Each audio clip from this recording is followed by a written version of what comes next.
Oh yeah, it's Saturday night at the movies.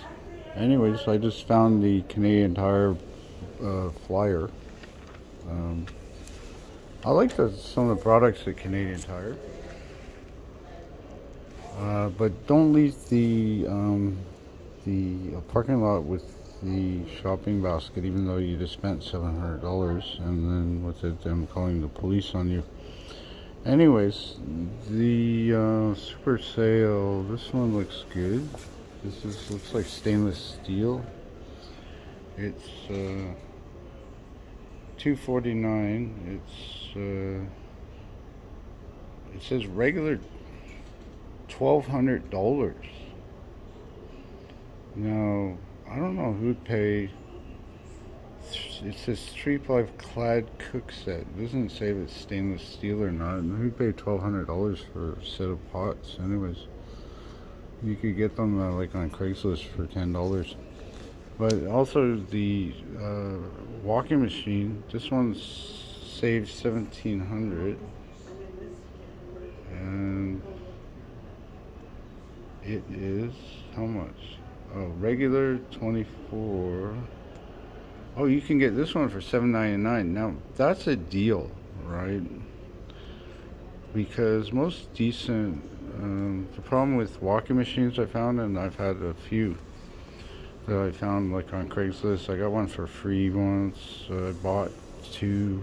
I had a couple in when I lived in Mexico at the restaurant and at the apartments, but I don't know what happened to that one. Anyways, they're great because you can get your heart rate up instead of some asshole getting it up for you. And it's a great way to burn calories, and this is a deal because there's like in my opinion, there's a fine line between consumer walking machines and commercial. Like if you go to the local pool, you know, with the fitness facility, you pay like a few bucks a week or whatever, and you can use their walking machines. Like they have these heavy duty ones that are designed to just keep going like 12 hours a day, right? But if you're gonna own one, the point is you're not gonna do 12 hours a day unless you're like Arnold Schwarzenegger or something, or what's the guy with the life that's like a box of chocolates? He walked across the United States. Yeah, I tried that. Anyways, walking machine is great because, in my opinion, and most people probably know this, but I'm just make records of my ideas, is that you can speed up, you can run, you can walk, you can slow down, you can cool down, you can warm up. I just had like a routine I used to do. I do 20 minutes hard and then 10 minutes soft, or start up warm to hot for 5, and then do 10 hot and then 3 slow.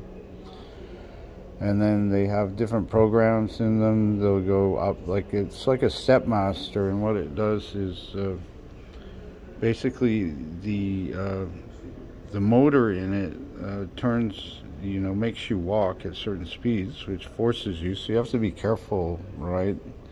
If you're older or something, you have to be really careful with these guys, because you clip on the thingy, but even if you fall down, it'll stop turning, but it's too late, you already fell down.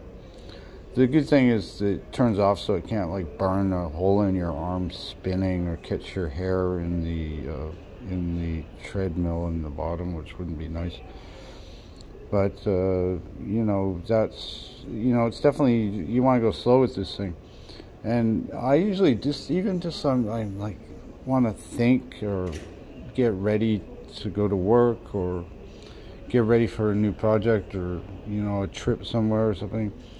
The walking machine is a great place to think, because you know your blood is increasing, your blood flow, more oxygen in your blood because you're breathing more, and then your brain kind of, it calms you down. And after, like there's, you know, people use things, and I'm guilty of it right now. All my life, actually, like nicotine, caffeine, sugar, food, salt addictions, marijuana, drugs, whatever. But natural athletes, they get the endorphins, and also what else, testosterone and things like that going, and what is that one that really you can run on for a long time? Anyways, we'll put that in the comment section. Anyone who owns one of these, that turned it into like a clothes rack, because they fold up. Most times you're like, oh shit, it's harder to get it unfolded and ready than it is to actually do the workout. So I tend to leave it just open, and then it forces me to use it. But no, the cheaper ones are good. But you know, these days, you buy anything new, as soon as you walk out of the store and you open the box, most chances they won't take it back. Or they do that to me 150 times, especially at the Target. No, not Target, the Source, right? They sold me stuff and I tried to return it, and it was obviously defective, and they told me it was my fault. And I lost a bunch of money, so never shop at the Source. And the other thing is, Canadian Tire, they have some deals, and I look for new items, like something that might take me a long time to find on Craigslist here. Here's a vacuum robot. It's $250. I saw one of those once and it didn't really do much. Oh, here's a good deal.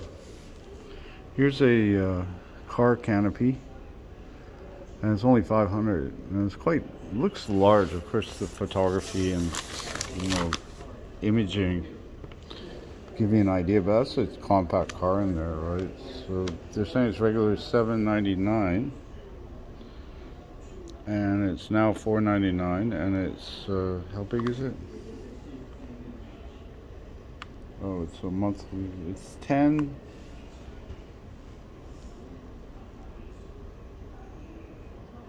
by 20 feet. So that's actually pretty big. And the I guess it's like vinyl. It's similar to like tarps and stuff. This like should be a little bit heavier duty, a little bit, you could like have weight, snow on it, it's not gonna tear. Or also it should be, you should watch for like sun resistance, because what happens is the sun breaks down just those cheap tarps. Like if you tarp up something and you leave it all summer, chances are if you go there in like July or August or September, it's gonna be bleached, and you could probably put your finger through it. So this type of material should be some coatings to be tarp. But even the frame, you think about it, like the way it's designed, and it assembles pretty easily. They also say we install, but they're going to charge you a lot of money, and then you get some lazy people that rather collect COVID benefits than do it, and they'll give you some attitude. So I wouldn't recommend doing that. But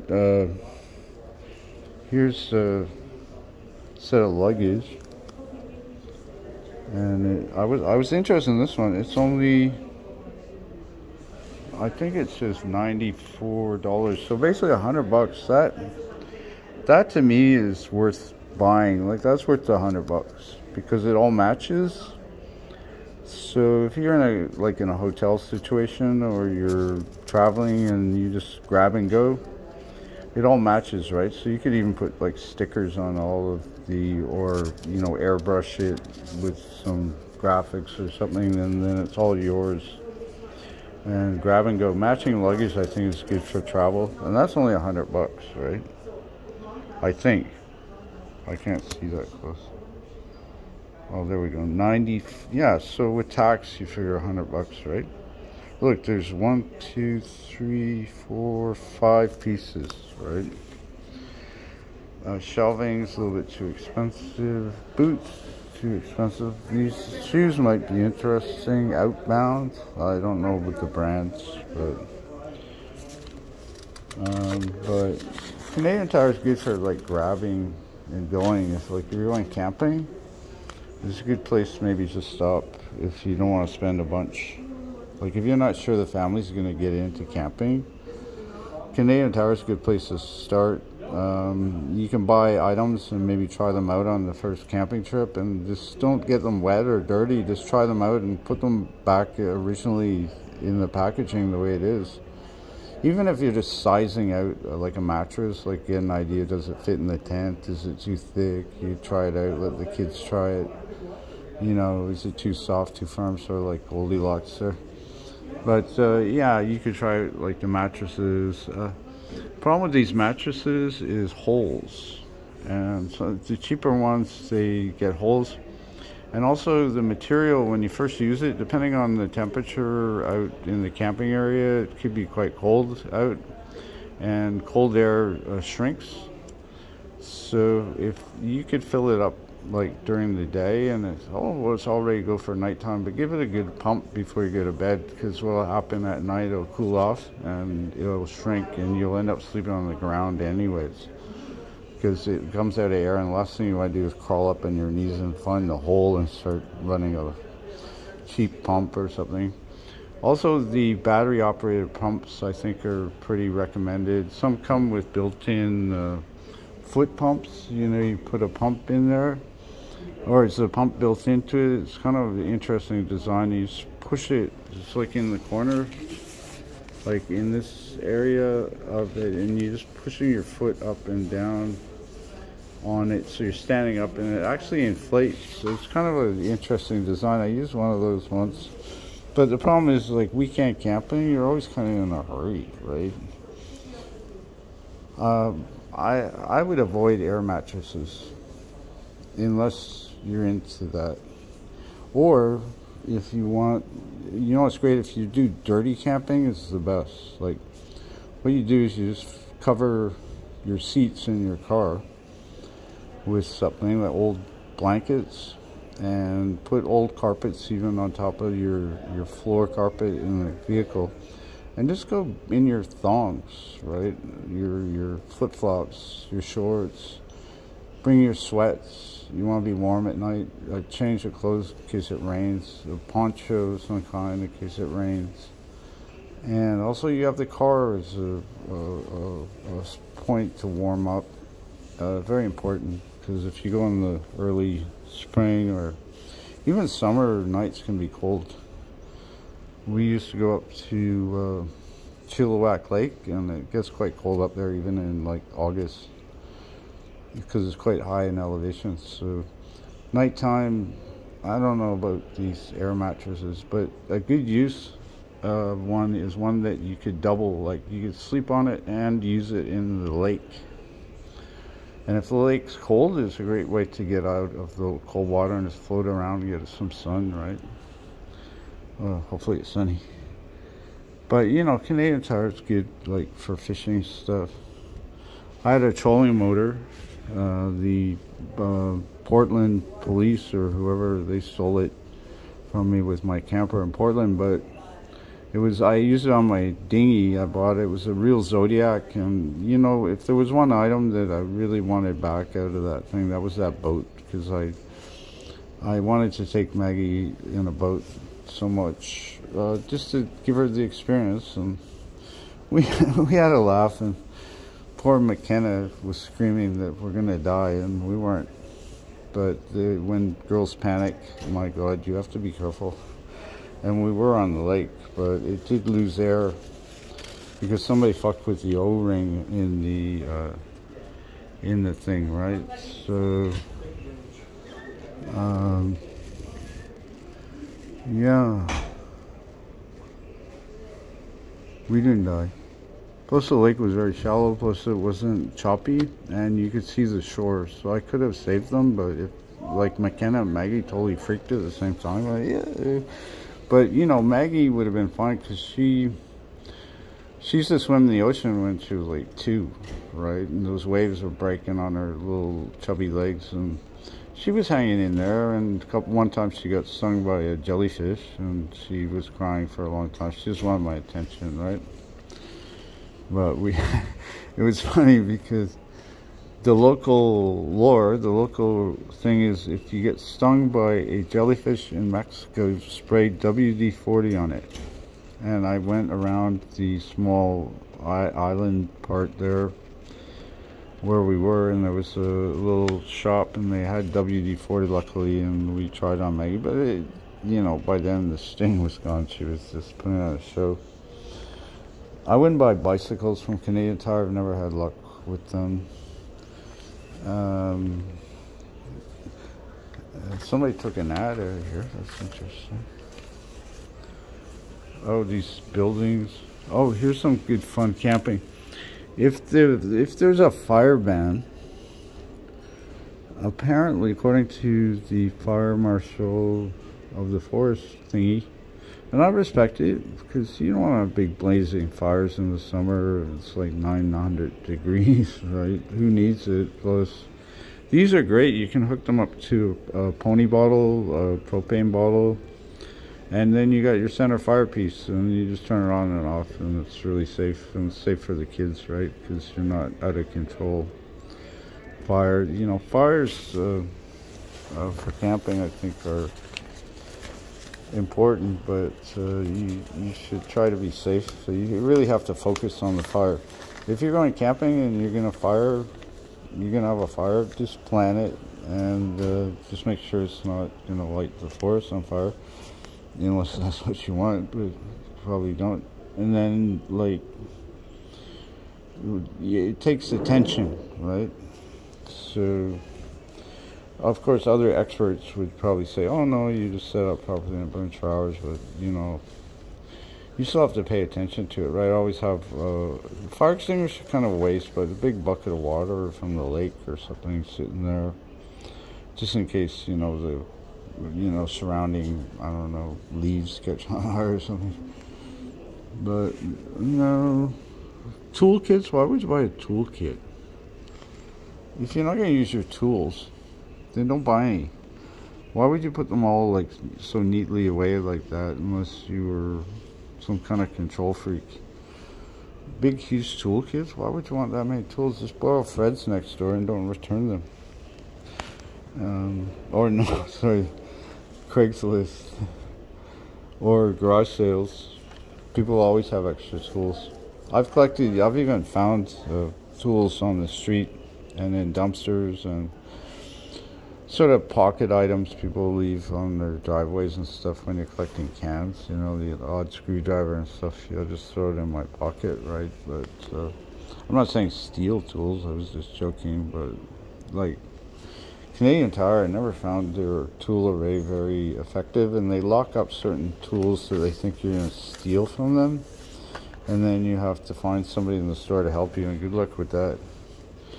So anyways, tote bins, sometimes those are a deal. Like here's a deal, 15 bucks. Those are heavy duty. I've had those. The problem is if you put anything heavy on the top, they'll crack. I owned like 5-10 of those for like some buffet dishes I did when I did the catering for the Masons, and they somebody burned the Mason Hall down, so I didn't get any more gigs like that. And then battery charger, I never found anything really decent. Canadian Tire. Trailers, I'd never buy a trailer at Canadian Tire. It's better to build one or to buy a used one or get a decent one. These items, shop around, right? Because some people, they'll buy them and they'll put them up. They'll say, oh, I'm just gonna have it for the summer, and then they'll rip it apart in the fall, and then they'll forget about it, and then they'll just sell it off, maybe like for half price. They'll say, oh, it was a pain in the ass. It didn't do that much for my car, right? But what is this? Looks like a generator. Some kind of, yeah, some kind of battery starter. But they're saying save this percentage, save. So I said, why don't you just put the price on it?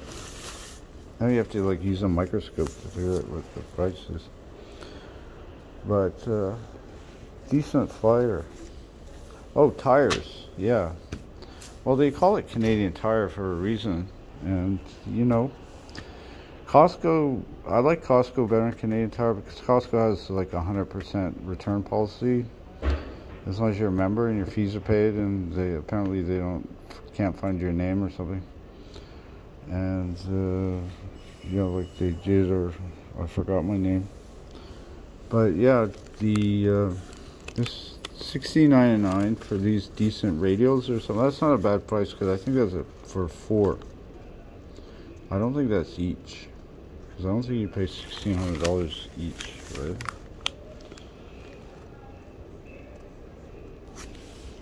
Anyways, Costco, I like Costco, but it's like a madhouse. Especially during COVID. Oh my God, the lineup went like, my God, around the building, and they were like marching up and down, militant, stay in line, do not move, move forward, move to the spot, you are under control of the government, oh, don't stand there. And I said, fuck, I just want to buy some cheese for my pizza shop, get out of my way.